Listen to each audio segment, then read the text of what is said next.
So let's jump into what you actually do as a doctor. So let's get to the real sort of meat of the conversation. What is osseointegration, and what does it do better than traditional prosthetics? Well, osseointegration is an innovative technology. It is osseointegration application for amputees is a newer technology. The word osseointegration meaning the bond of metal and bone. And this started in the 60s with dental implants. And it became very popular around the world nowadays, where there are millions and millions of dental implants inserted in teeth very successfully. Mind you, the tooth and the mouth is the dirtiest part of our body, okay, and has the worst bacteria that you can think of. So it does work. The application of osseointegration on limbs and amputees started in the early 90s. The first patient was in 1990, where the son of the inventor of the dental implant is an orthopedic surgeon, and he magnified a dental implant, make it a mega dental implant, and insert it into the femur of a bilateral amputee. And that worked. The lady walked with an osseointegration device for 24 years. I was fascinated about the idea of giving amputees some sort of normality, restoring their mobility back and giving them hope and making them functional in the society again. Especially that the technology that they use, that I've seen since I was growing in Iraq, is a socket-mounted prosthesis, which is a technology that involves encasing a socket, a hard socket, used to be made of wood. In the last 40 years started becoming of fiberglass and carbon fiber, but it encased the whole residual limb and suspend an artificial limb, an artificial leg from there, or an artificial hand. This technology has not changed over the last 600 years. In 1529, Per Ingvar,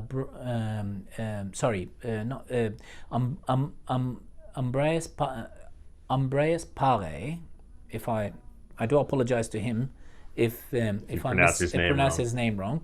I think his name is Ambroise Pare. He was a French naval officer, invented the socket-mounted prosthesis in 1529.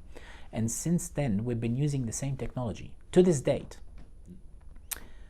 It must be something new. There must be something revolutionizing this idea, because obviously it's been going on for that long, but hasn't shown any significant changes. The prostheses have changed. In the past, there used to be just a stick, and then it became a mechanical limb, and now it's my electric limb that has sensors and has even motorized limb. But the interface that hook up the prosthetic limb with the body has not changed. So I was fascinated about finding a solution. So what I did in 2010, in 2008, I went and studied the technology in Germany. And the Germans have a different theory about osseointegration, where it's a press fit, but they used where it's similar to a hip or a knee replacement, where instead of a screw fixation device like a dental implant, the dental implant is screwed in. Mm-hmm. While the Germans believed in hammering in something that shoved in inside the bone and sticks, and then the bone grow on it. That made more sense to me, because that's what I do as an orthopedic surgeon in my training. We put hips and knees, and that's how it works. You jam it in and the bone grow in it. So the Germans were doing that, but they were using a different material, which is chrome cobalt, not titanium. So it's not biocompatible as much. So I came up with an idea using a titanium material, using a press fit technology, merging the two.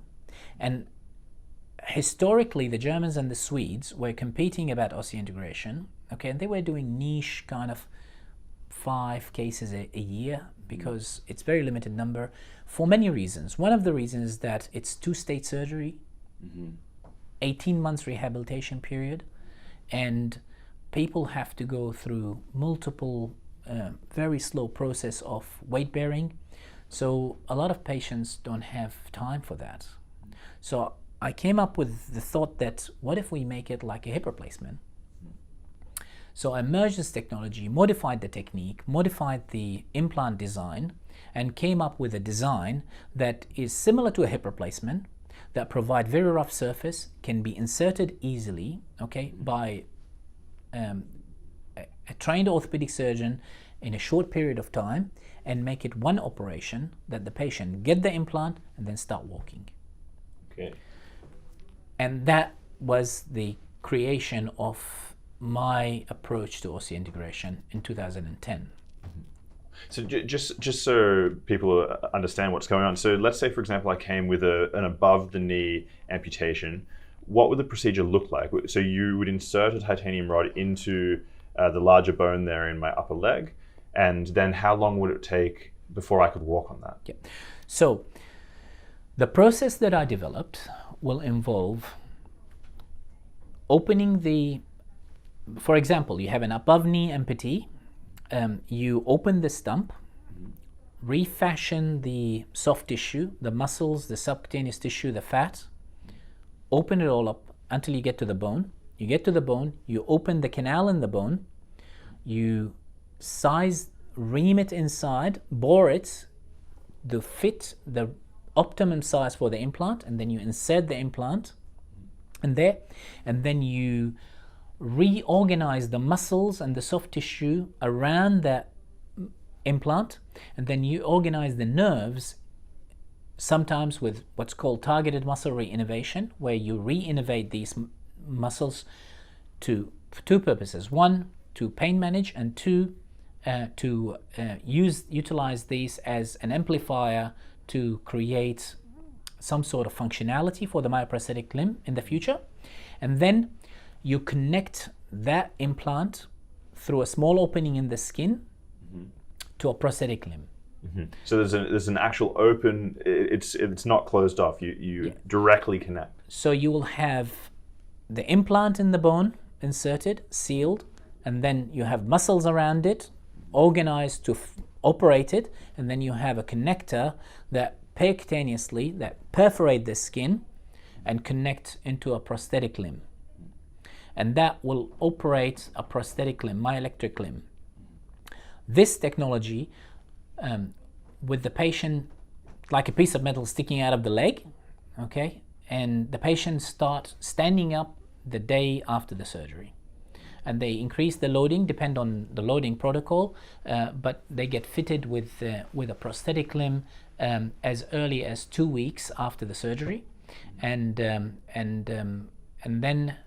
they walk with 2 crutches for 6 weeks, 1 crutch with 6 weeks, and then unaided after. So I compacted the rehabilitation protocol. Number 1, I made it, instead of 2 or more surgeries, to 1 surgery, and number 2, the rehabilitation protocol went from 18 months to literally 2 weeks.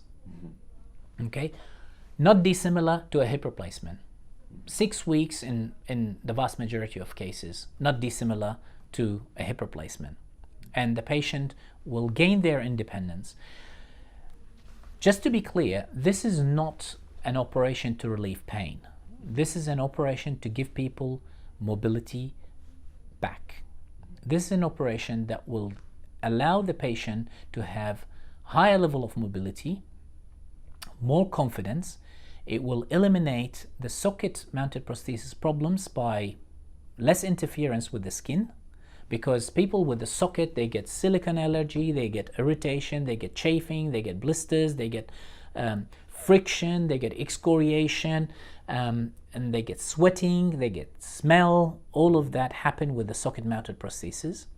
And this is one aspect from the contact. The other aspect is that human beings, especially females, they have diurnal changes. In the morning, the size of the leg is much smaller than at the end of the day. It swells up. So in the morning, the leg is roomy inside the socket, because the socket is hard, fixed. It's made out of not flexible material.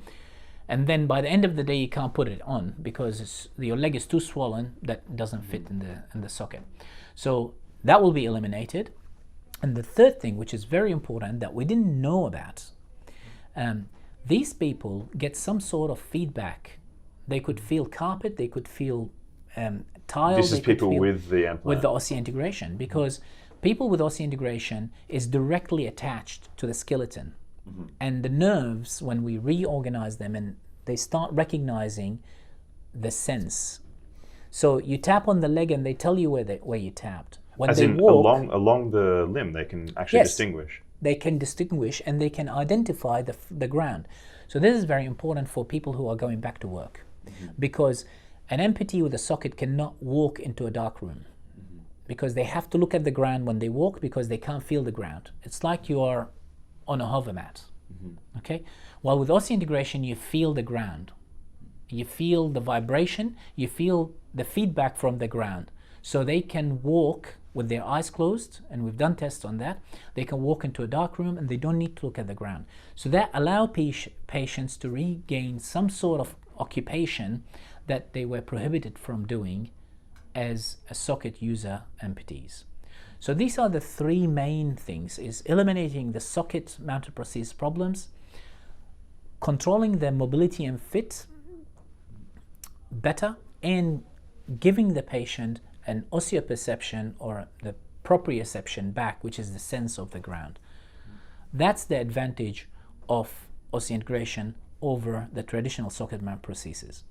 Now, would I say that osseointegration is better or superior technology? Definitely not, because that comes with risks. The surgery, you need to have surgery to have this procedure. There is a risk of infection. There is a risk of infection with the socket from the skin friction, but there is a risk of infection where you have a piece of metal sticking out of the leg. That risk of infection varies depending on the individuals, depending on how heavy they are, if they are smokers, if they are diabetic, if they have vascular disorder, depend on their hygiene. There is a risk of granulation tissue. There is a risk of... What's the granulation? Which is overgrowth of tissue around, and that can be irritating. There is a risk of bleeding, gushing. If you are on blood thinners, you gush blood from it every now and then with activity. But all these risks are reasonable.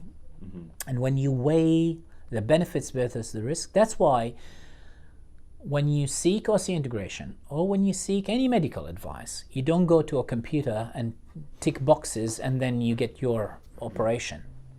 That's why you have to sit in front of a clinician, or in my case, you sit in front of a panel of clinicians with multidisciplinary approach. You will see myself, you'll see a group of surgeons, you'll see a pain specialist, you'll see a psychologist, you'll see a prosthetist, you'll see a physician, you'll see a physiotherapist, you see a nurse specialist. All these people have a say on whether you're a yay or a nay.